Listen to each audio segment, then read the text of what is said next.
ফ্যাসিবাদ মুক্ত বাংলাদেশের চ্যালেঞ্জ, ফেব্রুয়ারিতে সুষ্ঠু নির্বাচন, সবাইকে সহযোগিতার আহ্বান মির্জা ফখরুলের।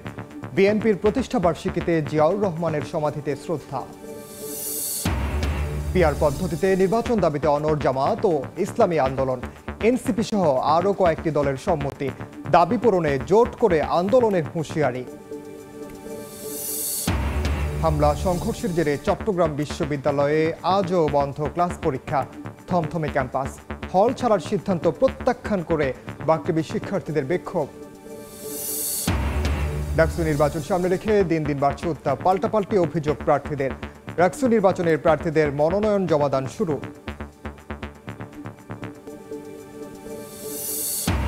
এবং আফগানিস্তানের পূর্বাঞ্চলে শক্তিশালী ভূমিকম্পে নিহত বেড়ে 1 লাফে 500, আহত হাজারের বেশি।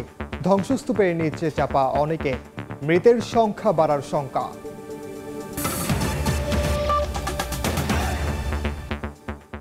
সময় সংবাদের সঙ্গে আছি আমি ওমর ইনান। ফ্যাসিবাদ মুক্ত বাংলাদেশে এখন চ্যালেঞ্জ 2026 সালের ফেব্রুয়ারিতে সুষ্ঠু নির্বাচন। আর এতে সবাইকে সহযোগিতা করার আহ্বান জানিয়েছেন বিএনপি মহাসচিব মির্জা ফখরুল ইসলাম আলমগীর। বিএনপির 47তম প্রতিষ্ঠা বার্ষিকী উপলক্ষে সকালে রাজধানীর জিয়া উদ্যান পরিণত হয় জনসমুদ্রে। মিছিল নিয়ে আসেন বিভিন্ন অঙ্গ ও সহযোগী সংগঠনের নেতাকর্মীরা। সাবেক প্রেসিডেন্ট এবং বিএনপির প্রতিষ্ঠাতা জিয়াউর রহমানের সমাধিতে ফুল দিয়ে শ্রদ্ধা জানান মির্জা ফখরুল সহ শীর্ষ নেতারা। এ সময় দোয়া ও মোনাজাত করেন তারা। পরে গণমাধ্যমে বিএনপি মহাসচিব বলেন, বিএনপিকে বারবার ধ্বংস করার চেষ্টা করা হয়েছে, তারপরও ঘুরে দাঁড়িয়েছে দলটি। আগামীতে বিএনপি ক্ষমতায় গেলে অর্থনৈতিক ও সামাজিক ক্ষেত্রে দেশকে এগিয়ে নেবে বলেও প্রতিশ্রুতি দেন মির্জা ফখরুল। বিএনপি গণতন্ত্রকে পুনরুদ্ধারের জন্য দীর্ঘ সংগ্রাম করেছে, লড়াই করেছে, বারবার চেষ্টা করা হয়েছে বিএনপিকে ধ্বংস করে ফেলবার। জিয়াউর রহমানের আদর্শকে নিয়ে, খালেদা জিয়ার আদর্শকে নিয়ে যেগুলো 26শে ফেব্রুয়ারি মাসে যে নির্বাচন অনুষ্ঠানের কথা আছে, সে নির্বাচন অনুষ্ঠান সুষ্ঠুভাবে করার সর্বত্র সহযোগিতা করা, সাহায্য করা। জনগণের সমর্থনের মধ্য দিয়ে বিএনপি যদি রাষ্ট্র পরিচালনার দায়িত্ব পায়, তারেক রহমানের নেতৃত্বে বাংলাদেশে বিএনপি একদিকে রাজনৈতিক পরিবর্তন ঘটাবে, অন্যদিকে অর্থনৈতিক প্রবৃদ্ধি ঘটাবে। স্বাধীনতার পর রাজনীতির টালমাটাল পরিস্থিতিতে মেজর জিয়াউর রহমানের হাত ধরে যাত্রা শুরু করে বিএনপি। উন্মুক্ত হয় বহুদলীয় গণতন্ত্রের পথ। প্রায় 4 যুগের এই পথ চলায় নানা উত্থান পতনের মধ্য দিয়ে যেতে হয়েছে দলটিকে। বিএনপির মহাসচিব মির্জা ফখরুল ইসলাম আলমগীর বলেছেন, দলটি প্রতিষ্ঠা না হলে ব্যর্থ রাষ্ট্রে পরিণত হতো বাংলাদেশ। জেল, জুলুম, গুম, খুন, নির্যাতনেও গণতন্ত্র ও মানুষের অধিকার প্রতিষ্ঠায় আজও সংগ্রাম করে যাচ্ছে বিএনপি। আহমেদ সালেহিনের রিপোর্ট।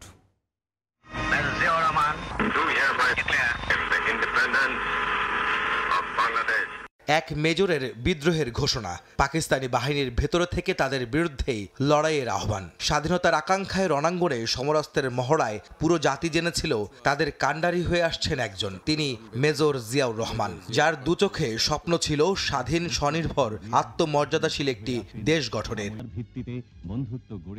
71 থেকে 75 নানা পট পরিবর্তন, অঘটনার বিশৃঙ্খলায় নিমজ্জিত দেশ। দিশেহারা বাংলায় সিপাহী জনতার বিপ্লবে আবারও উত্থান ঘটে জিয়াউর রহমানের। এবার যেন স্বপ্ন বাস্তবায়নের পালা। বাকশালের বাক্সে বন্দি দেশের রাজনীতিকে মুক্ত আর শক্তিশালী একটি প্ল্যাটফর্ম তৈরির আকাঙ্ক্ষায় প্রথমে জাগদল, পরে বাংলাদেশ জাতীয়তাবাদী দল বিএনপি প্রতিষ্ঠা করেন জিয়াউর রহমান। আমরা জাতীয় জীবনে এক নতুন অধ্যায়ের সূত্রপাত করতে যাচ্ছি। 1978 সালের 1 সেপ্টেম্বর দলটির যাত্রা শুরু হয় দেশের রাজনীতিতে। এর মাধ্যমে খুলে যায় বহুদলীয় রাজনীতির দরজা। এর পরের 4 যুগের পথ চলায় নানা উত্থান পতন আর সংকট থেকে বারবার ফিনিক্স পাখির মতো জেগে ওঠা দলটি দেশের ক্রান্তি লগ্নে বারবারই নেতৃত্ব দিয়েছে সামনের সারিতে থেকে। একটি ভূখণ্ড আর মানচিত্রের ভেতরে থাকা এক জাতিতে রূপান্তরের মধ্য দিয়ে জাতীয়তাবাদের চেতনায় উদ্বুদ্ধ করার যুদ্ধে বারবার লড়াই করতে হয়েছে দলটিকে। বিএনপির মহাসচিব বললেন, দলটির প্রতিষ্ঠা না হলে ব্যর্থ রাষ্ট্রে পরিণত হতো স্বপ্নের বাংলাদেশ। শেখ মুজিব এবং আওয়ামী লীগের আপনার ব্যর্থতা, তার চলে যাওয়া, সব কিছু মিলিয়ে আপনার একটা রাজনৈতিক শূন্যতা সৃষ্টি হয়েছিল। আওয়ামী লীগের প্যারালাল কোনো পলিটিক্যাল পার্টি সে সময় ছিল না, যে পার্টি টেক ওভার করতে পারে বা আপনার ভালোভাবে চলতে পারে, তখন একটা স্ট্রং পলিটিক্যাল পার্টি আপনার এবং মধ্যপন্থী একটা পলিটিক্যাল পার্টি, এটা খুব বেশি প্রয়োজন ছিল to keep the nation United. ওই সময় যদি ওই দলটা না হতো তাহলে বাংলাদেশের রাজনীতি কোন পর্যায়ে যেত, একটা ফেইল্ড স্টেটের দিকে চলে যাওয়ার সম্ভাবনা ছিল। ৪৭ বছর পরে বিএনপির সামনে চ্যালেঞ্জ কি, এমন প্রশ্নোত্তরে মির্জা ফখরুল ইসলাম আলমগীর বলেন, জনগণের অধিকার প্রতিষ্ঠা আর তাদের আকাঙ্ক্ষা বাস্তবায়নে কাজ করে যেতে চায় তার দল, সে প্রস্তুতিও নিচ্ছেন তারা। গণঅভ্যুত্থানের মধ্যে কতগুলো বাস্তবতা বেরিয়ে এসছে, সেই বাস্তবগুলোকে মোকাবেলা করেই কিন্তু চ্যালেঞ্জগুলোকে সামনে নিয়ে কিন্তু আমাদেরকে রাজনীতি করতে হবে। দেশে আপনার শিল্প, কৃষি, সেবা খাতগুলোকে আরও বেশি করে আপনার কর্মসংস্থানের সৃষ্টি করার ব্যবস্থা করা, এগুলো খুবই চ্যালেঞ্জিং, কিন্তু এই কাজগুলো করতে হবে এবং তার জন্যই আপনার অত্যন্ত ইনোভেটিভ ইনভেস্টমেন্ট পলিসি নিয়ে এগোতে হবে। বিএনপি এগুলো আগে থেকে অবহিত হয়েছে এবং আগে থেকে আপনার এগুলোকে পয়েন্ট আউট করেছে, করে কাজ শুরু করেছে। বিএনপি মহাসচিব বলেন, ৪ যুগের পুরনো দল বিএনপির রাজনৈতিক দর্শনে কোনো পরিবর্তন হয়নি, বরং বাংলাদেশ জাতীয়তাবাদকে সামনে রেখেই পথ চলতে চায় তার দল। আবারও আহমেদ সালেহীন, সময় সংবাদ, ঢাকা। সংখ্যানুপাতিক পদ্ধতিতে নির্বাচনের দাবিতে অনড় জামাত ও ইসলামী আন্দোলন, একমত এনসিপি সহ আরও কয়েকটি দল। দাবি পূরণ ছাড়া নির্বাচনে অংশ না নেয়ার হুঁশিয়ারি দিয়েছেন নেতারা। দাবি আদায়ে প্রয়োজনে আন্দোলনের জোট করার ঘোষণা তাদের। আর সম্মিলিতভাবে রাজপথে নামলে নির্বাচন বিলম্বের শঙ্কা দলগুলোর। বিস্তারিত শফিক মুন্সির রিপোর্টে।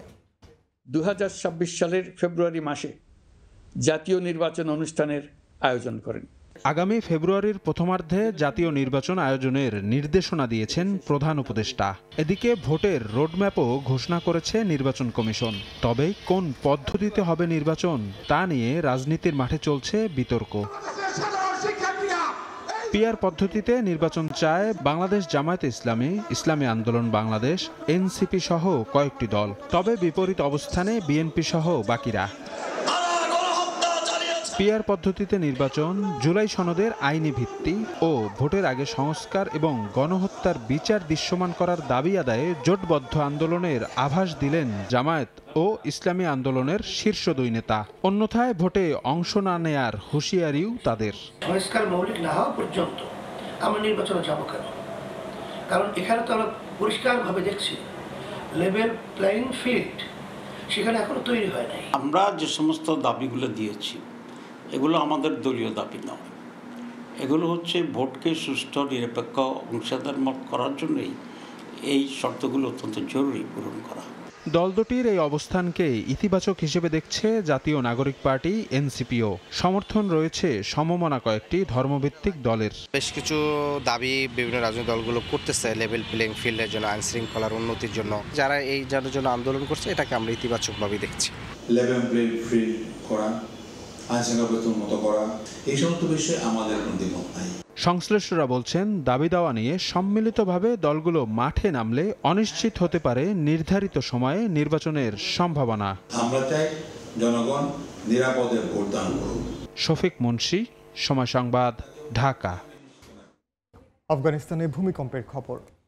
আফগানিস্তানের পূর্বাঞ্চলে 6 মাত্রার শক্তিশালী ভূমিকম্পে নিহতের সংখ্যা বেড়ে 1 লাফে 500 দরে দাঁড়িয়েছে। আহত হয়েছেন 1000-এর বেশি মানুষ।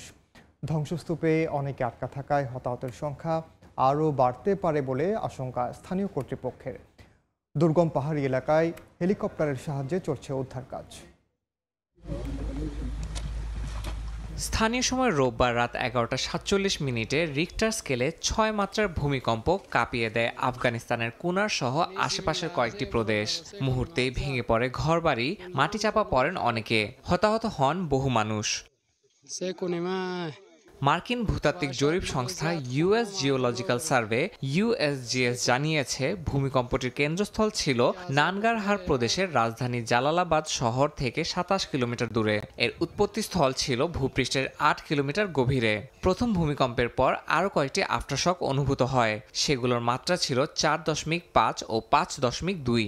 ভূমিকম্পে সবচেয়ে বেশি ক্ষয়ক্ষতি হয়েছে কুনারের নুরগাল, সাউকি, ওয়াতপুর, মানগী ও চাপাদারা জেলায়। ভূমিকম্পে দুর্গম পাহাড়ি এলাকার রাস্তাঘাট ক্ষতিগ্রস্ত হওয়ায় উদ্ধার কাজ ব্যাহত হচ্ছে। আহতদের হেলিকপ্টারের সহায়তায় উদ্ধার করে নেওয়া হচ্ছে হাসপাতালে। বিভিন্ন প্রদেশ থেকে সহায়ক দল ঘটনাস্থলের উদ্দেশ্যে রওনা দিয়েছে। সর্বোচ্চ সম্পদ কাজে লাগিয়ে দুর্গতদের পাশে দাঁড়ানোর আশ্বাস দিয়েছে তালেবান প্রশাসন। ইয়াসিন মোহাম্মদ জিসান, সময় সংবাদ। হামলা সংঘর্ষের জেরে চট্টগ্রাম বিশ্ববিদ্যালয়ে আজও চলছে 144 ধারা। মোতায়েন রয়েছে যৌথ বাহিনী, বন্ধ ক্লাস পরীক্ষা। সকাল থেকেই থমথমে অবস্থা বিরাজ করছে ক্যাম্পাসে। এরই মধ্যে শিক্ষার্থীদের সঙ্গে প্রশাসনের আলোচনার পর 21 সদস্য বিশিষ্ট তদন্ত কমিটি গঠনের সিদ্ধান্ত নেওয়া হয়েছে। তবে মামলার বিষয়ে এখনও সিদ্ধান্ত নেয়নি প্রশাসন। সকাল থেকে ক্যাম্পাসে দেখা যায় সব ধরনের ক্লাস পরীক্ষা বন্ধ রয়েছে। শনিবার রাতে দেরিতে ভাড়া বাড়িতে প্রবেশ করা নিয়ে বিশ্ববিদ্যালয়ের এক নারী শিক্ষার্থীকে মারধরের অভিযোগ ওঠে বাড়ির দারোয়ানের বিরুদ্ধে। এরই জেরে শিক্ষার্থী ও স্থানীয়রা দফায় দফায় সংঘর্ষে জড়ায়।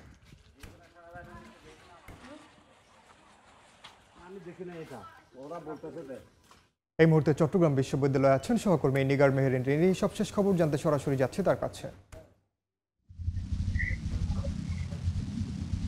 বিশ্ববিদ্যালয়ে আজ ক্লাস পরীক্ষা স্থগিত রাখা হয়েছে এবং সকাল থেকে বিশ্ববিদ্যালয়ে আজকে খুব একটা শিক্ষার্থীদের দেখা মিলছে না। একেবারে বন্ধের দিনের মতোই বিশ্ববিদ্যালয়ের অবস্থা। কারণ হচ্ছে গতকাল যে পরিস্থিতি হয়েছিল সেই পরিস্থিতির পর শিক্ষার্থীদের নিরাপত্তার জন্য এবং যে শিক্ষার্থীরা আহত হয়েছে তাদের কথা ভেবেই ক্লাস পরীক্ষা স্থগিত করা হয়েছে। ইতিমধ্যেই বিশ্ববিদ্যালয়ে শান্তি সম্প্রীতি রক্ষার জন্য বিশ্ববিদ্যালয়ের শিক্ষার্থী এবং যে এলাকাবাসী তাদের সবাই মিলে একটি 21 সদস্যের কমিটি গঠন করা হয়েছে। কিন্তু শিক্ষার্থীরা অভিযোগ করছেন যে ঘটনার এত সময় পেরিয়ে যাওয়ার পরেও এখনো কেন কাউকে গ্রেফতার করা সম্ভব হয়নি, যার ফলে বিক্ষুব্ধ রয়েছেন শিক্ষার্থীরা। তারা বলছে এখানে দায়িত্বহীনতার পরিচয় পাওয়া গেছে এবং দেখা যাচ্ছে যে তারা নানা রকম ভাবে এই সমস্যার জন্য প্রশাসনকে দায়ী করছেন। আমরা সরেজমিনে যে বিশ্ববিদ্যালয়ের যে এলাকাটিতে এই ঘটনাটি ঘটেছে এবং হামলা হয়েছে শিক্ষার্থীদের উপর, সেখানে গিয়েছিলাম।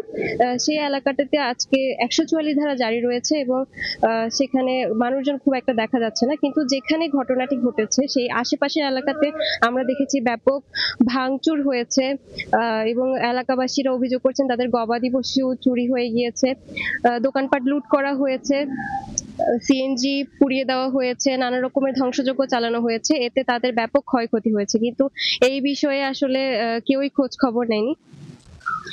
যার ফলে দেখা যাচ্ছে শিক্ষার্থীরা বিক্ষুব্ধ রয়েছে এবং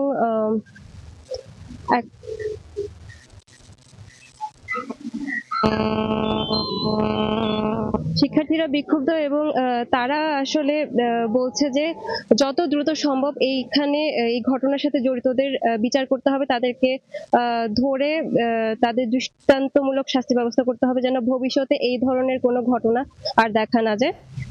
এই ছিল চট্টগ্রাম বিশ্ববিদ্যালয় থেকে আমার কাছে সর্বশেষ। সরাসরি যুক্ত ছিলাম চট্টগ্রাম বিশ্ববিদ্যালয়ে। এদিকে ক্যাম্পাস বন্ধ ও হল ছাড়ার নির্দেশনা প্রত্যাখ্যান করে বিক্ষোভ করছেন বাংলাদেশ কৃষি বিশ্ববিদ্যালয়ের শিক্ষার্থীরা। একই সঙ্গে তাদের উপর হামলায় জড়িতদের দৃষ্টান্তমূলক শাস্তির দাবি জানান। রোববার কম্বাইন্ড ডিগ্রির দাবিতে বাংলাদেশ কৃষি বিশ্ববিদ্যালয়ে আন্দোলনকারী শিক্ষার্থীদের ওপর হামলা চালায় বহিরাগতরা। এ সময় বেশ কয়েকটি ককটেলও বিস্ফোরণ হয়। সংঘাতের জেরে অনির্দিষ্টকালের জন্য বিশ্ববিদ্যালয় বন্ধ ঘোষণা করে কর্তৃপক্ষ। আমাদেরকে অবশ্যই সকাল 9টার মধ্যে হল ছাড়তে বলা হয়েছিল, কিন্তু আমরা সবাই এখন একতাবদ্ধ।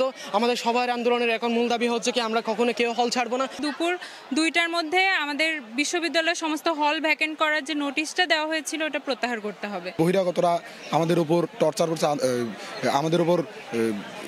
করছে, আর কি সেই কারণে আমরা চাই প্রক্টোরিয়াল বডির পদত্যাগ। আমাদের এই 6 দফা দাবি যতক্ষণ না পর্যন্ত প্রশাসন কর্তৃক গৃহীত হবে, তার যথাযথ ব্যবস্থা না নেবে, আমরা আমাদের কর্মসূচি কঠোর থেকে কঠোরতর কর্মসূচি গ্রহণ করব এবং পুরো ভার্সিটি লকডাউনে যাবে, ব্ল্যাকআউটে যাবে।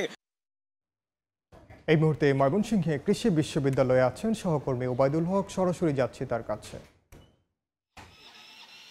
বাংলাদেশ কৃষি বিশ্ববিদ্যালয়ের শিক্ষার্থীদের উপর বহিরাগতদের হামলার ঘটনায় বিশ্ববিদ্যালয় অনির্দিষ্টকালের জন্য বন্ধ এবং হল ত্যাগের নির্দেশনা থাকলেও আমরা দেখেছি যে শিক্ষার্থীরা কিন্তু বিশ্ববিদ্যালয় ক্যাম্পাসেই অবস্থান করছে এবং আজকে দেখেছি সকাল 9টায় কিন্তু যে হলগুলো রয়েছে ছেলেদের হল, সেই হলগুলো থেকে খণ্ড খণ্ড মিছিল নিয়ে কিন্তু শিক্ষার্থীরা কেয়ার মার্কেটে আসেন এবং সেখানে এই যে হল ত্যাগের নির্দেশনা, সেই নির্দেশনা কিন্তু প্রত্যাখ্যান করে তারা বিক্ষোভ চালিয়ে যান।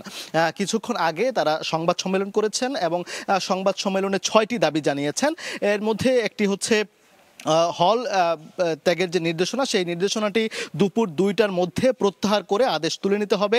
হলগুলোতে চলমান সব ধরনের সুবিধা নিরবিচ্ছিন্ন রাখতে হবে।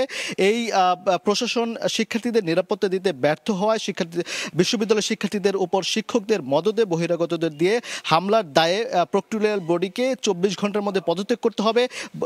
তারা আরও বলছেন যে বহিরাগত সন্ত্রাসীদের দ্বারা ককটেল বিস্ফোরণ, লাইব্রেরি স্থাপনা ভাঙচুর এবং দেশীয় অস্ত্র দ্বারা শিক্ষার্থীদের উপর হামলা এবং নারী শিক্ষার্থীদের হেনস্থার ঘটনায় উপাচার্যকে প্রকাশ্যে ক্ষমা চাইতে হবে এবং তারা যে এই হামলার সাথে জড়িত বেশ কয়েকজন শিক্ষককে চিহ্নিত করেছেন বলে জানিয়েছেন এবং এর মধ্যে আছেন কৃষি অনুষদের আসাদুজ্জামান সরকার, তোফাজ্জল সহ বেশ কয়েকজন শিক্ষককে বিচারের আওতায় আনতে হবে এবং যে প্রক্টরিয়াল বডি তাদের উপস্থিতিতে এই ধরনের হামলা ঘটনা ঘটেছে এবং তাদেরকে এই পদত্যাগ প্রক্টরকে পদত্যাগ সহ যে দাবি, তারা বলছেন যে এই 6 দফা দাবি না মানা হলে তারা আরও তীব্র আন্দোলন গড়ে তুলবেন, এমনটা আসলে সংবাদ সম্মেলনে জানিয়েছেন। তো এই ছিল বাংলাদেশ কৃষি বিশ্ববিদ্যালয় থেকে আমার কাছে থাকা সবশেষ খবরাখবর।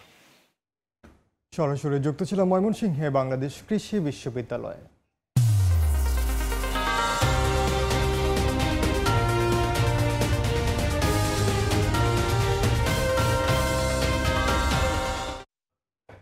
ক্যাম্পাসে ছাত্র সংসদ নির্বাচনের আমেজ, প্রচারণায় ব্যস্ত সময় পার করছেন প্রার্থীরা।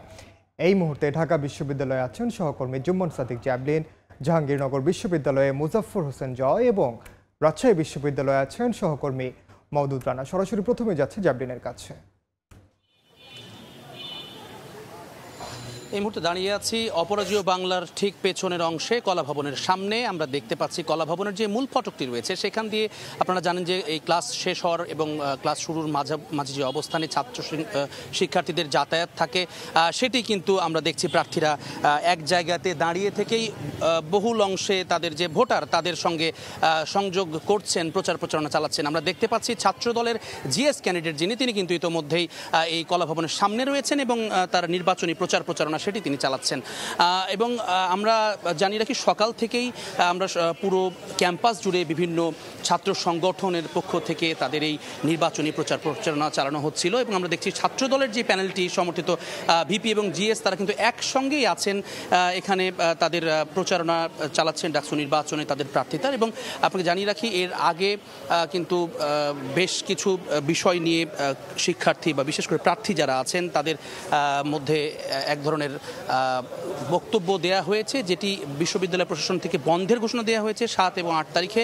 9 তারিখ জানা নির্বাচন এবং 10 তারিখে আবারও বন্ধ। সবকিছু মিলিয়ে শুক্র শনি সবকিছু মিলিয়ে প্রায় 5-7 দিনের একটি ছুটি পড়ে গেছে এবং ছাত্র অধিকার পরিষদের বিনিয়ামিন মোল্লা তিনি কিন্তু ভিপি প্রার্থী এবং তিনি দাবি করেছেন যে প্রশাসন এটি একটি সিদ্ধান্ত যেটি নিয়েছে সেটি বন্ধ করেননি, কেননা বড় বন্ধ পেলে কিন্তু শিক্ষার্থীদের বিশেষ করে হল শিক্ষার্থী যারা রয়েছেন তারা কিন্তু অনেকেই ছুটিতে বাড়িতে চলে যান।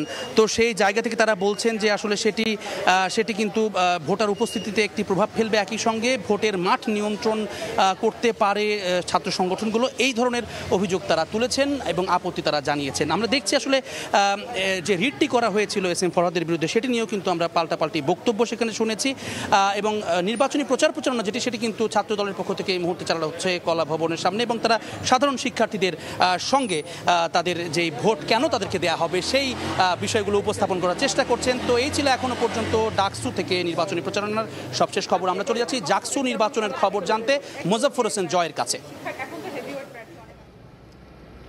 তীব্র রৌদ্র, চাপা গরম, ঘামাক্ত শরীর, তারপরও জাহাঙ্গীরনগর বিশ্ববিদ্যালয়ে নির্বাচনের আমেজে এতটুকু ঘাটতি পড়েনি। জাহাঙ্গীরনগর বিশ্ববিদ্যালয়ের ডাকসু নির্বাচনে তীব্র গরম এবং রোদ উপেক্ষা করেই নির্বাচনী প্রচারণায় অংশ নিচ্ছেন শিক্ষার্থী এবং প্রার্থীরা। আপনারা জানেন যে জাহাঙ্গীরনগর বিশ্ববিদ্যালয়ে আগামী 11ই সেপ্টেম্বর অনুষ্ঠিত যাচ্ছে জাকসু নির্বাচন।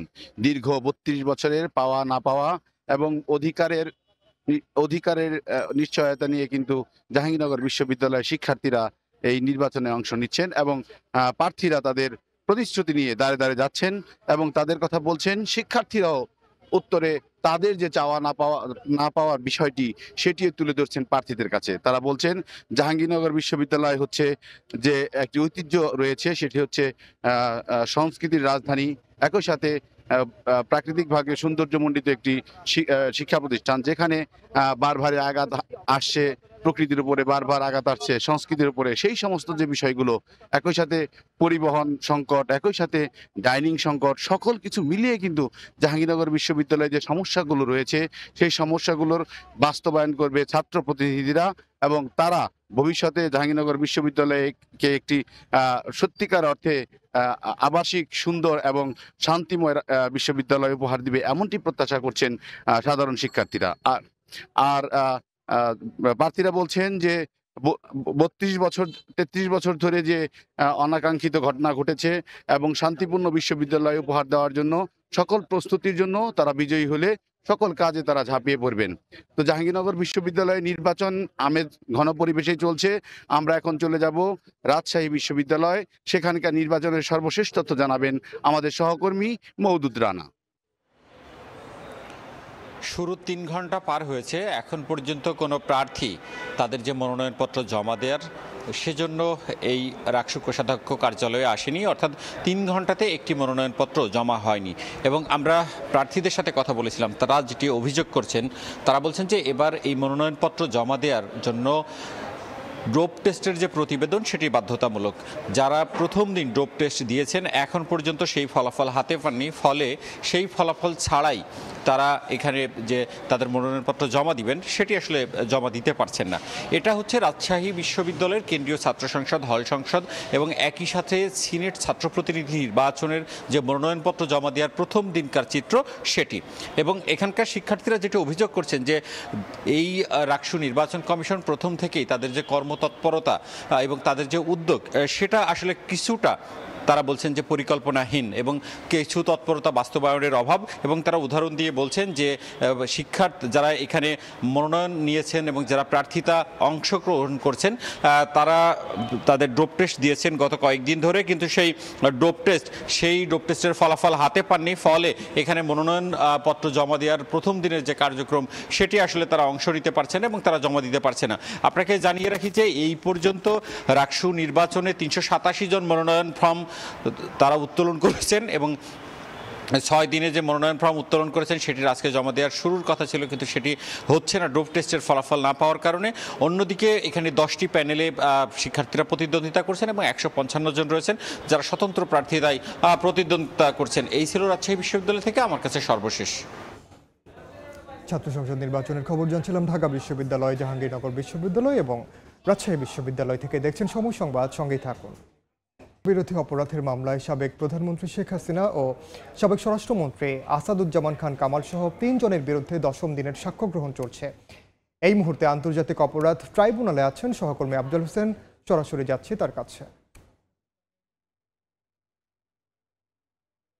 মানবতা বিরোধী অপরাধের মামলায় শেখ হাসিনা, সাবেক স্বরাষ্ট্রমন্ত্রী আসাদুজ্জামান খান কামাল এবং সাবেক পুলিশ মহাপরিদর্শক চৌধুরী আব্দুল আল মামুনের সাক্ষ্য গ্রহণ চলছে। আজকে 10ম দিনের মতো সাক্ষ্য গ্রহণ হচ্ছে এবং আজকে সকালের দিকে এই মামলায় সাক্ষ্য দিচ্ছেন সিলেটের একজন ফটো সাংবাদিক মোহিত হোসেন এবং তিনি একজন সাংবাদিক, অর্থাৎ নয়াদিগন্তের একজন সাংবাদিক পুলিশের নির্বিচারে গুলিতে নিহত হয়েছিলেন, সেই ঘটনার তিনি প্রত্যক্ষদর্শী এবং তিনি ট্রাইব্যুনালে সেই বর্ণনায় দিচ্ছেন। আর আজকে মোট 6 জনের সাক্ষ্য গ্রহণের হওয়ার কথা রয়েছে, প্রসিকিউশন তরফ থেকে এমনটা জানানো হয়েছে। এর আগে শেখ হাসিনার এই মামলায় 29 জনের সাক্ষ্য গ্রহণ সম্পন্ন হয়েছে। আমরা যতটুকু জানতে পেরেছি যে এই মামলায় আসামির সংখ্যা বা এই মামলায় সাক্ষীর সংখ্যা প্রসিকিউশনের তালিকা অনুযায়ী 81 জন এবং প্রসিকিউশনের তরফ থেকে বলছেন যে তারা 81 জনকেই আদালতে এনে সাক্ষ্য নেবেন না, তারা হাইস্ট হলে অর্থাৎ সর্বোচ্চ 40 থেকে 45 জনের সাক্ষ্য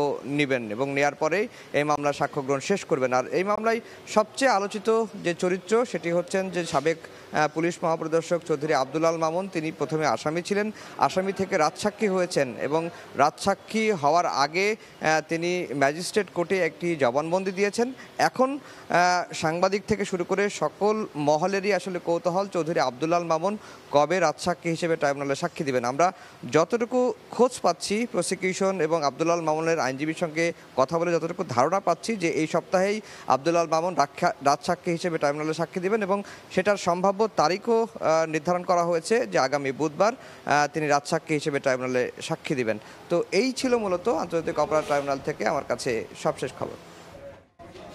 সরাসরি যুক্ত ছিলাম আন্তর্জাতিক অপরাধ ট্রাইব্যুনালে। Thai Aluminium. The better is now the best. সময় সংবাদে আরও থাকছে।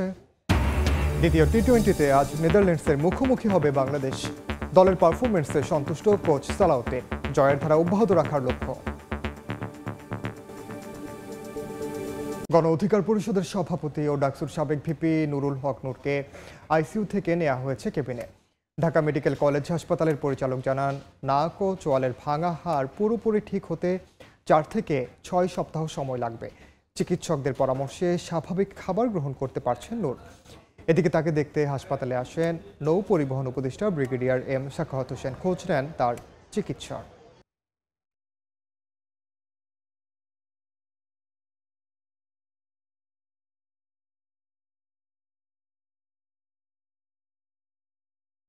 নাক দিয়ে যে রক্তক্ষরণ হয়েছিল তার বেশিরভাগ অংশ সামনে দিয়ে পড়ে গেছে, কিছু অংশ আমার শ্বাসনালীতে চলে গেছে, সেটা কাশির সাথে 2 বার আসছে। তো এটা নিয়ে অরিড হওয়ার কিছু নাই। তো আজকে সব ডাক্তাররা দেখেছেন এবং ওনারা মতামত দিয়েছেন তাকে আইসিইউ থেকে কেবিনে শিফট করার জন্য। সিটি স্ক্যান করেছি আবার, সেটাতে আবার সেটা, যার ফলে আমরা বলছি যে এখন আর রক্তক্ষরণটা হচ্ছে না, বা যেটুকু ক্ষরণ হয়েছিল ওটা অ্যাবজর্ব হয়ে গেছে। মনের খবর।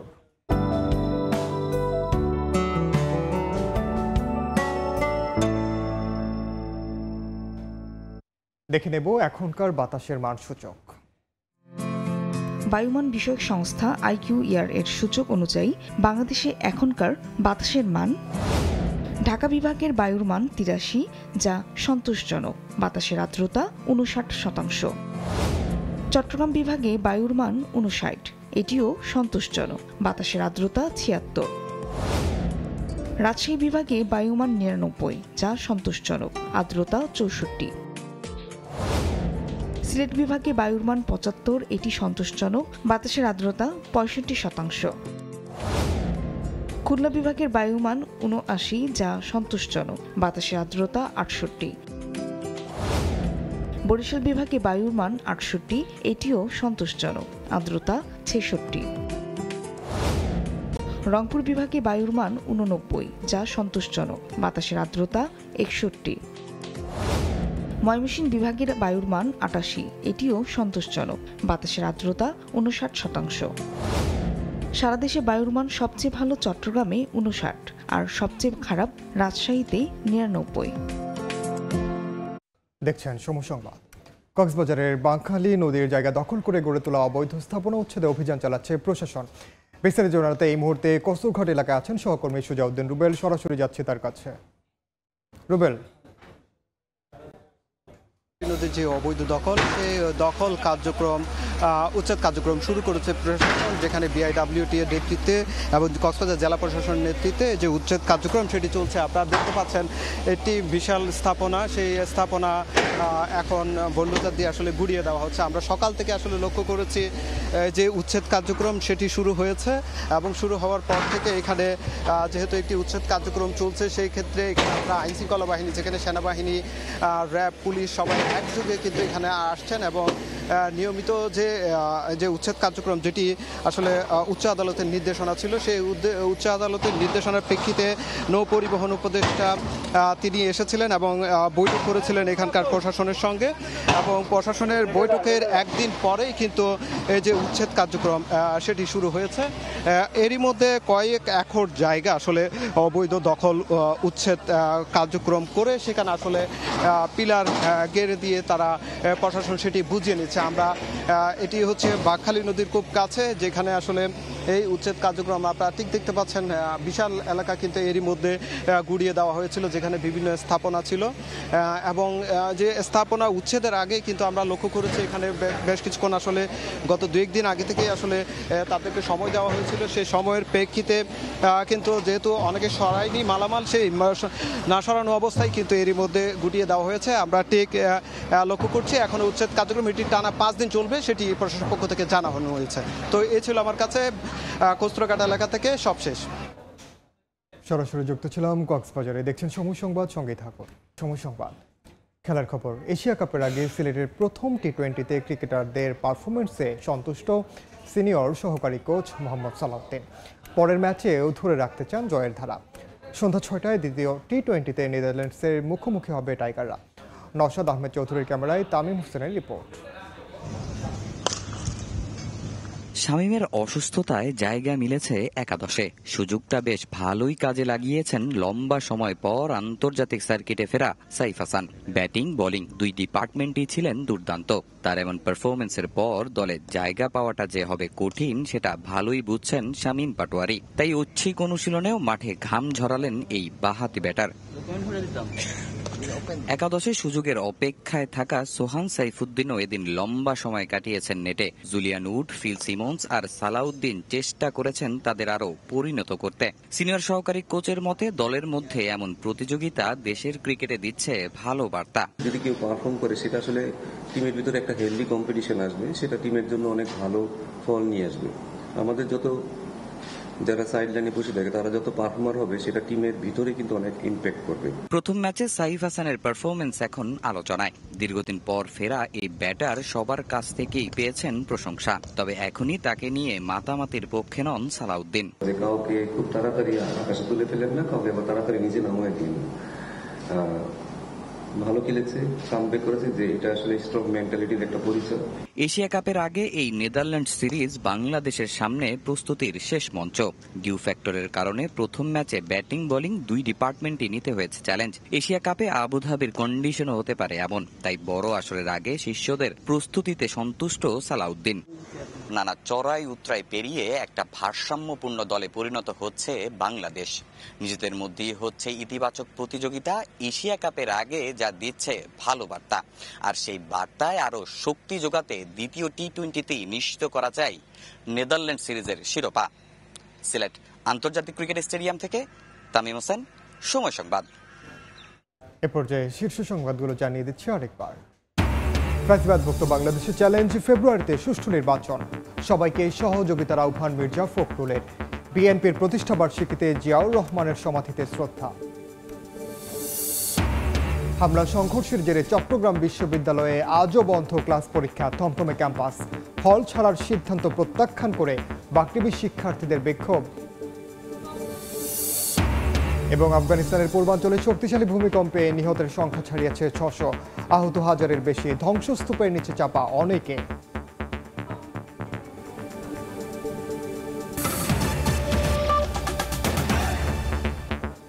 এই ছিল সময় সংবাদে, সঙ্গে থাকুন সময়ে।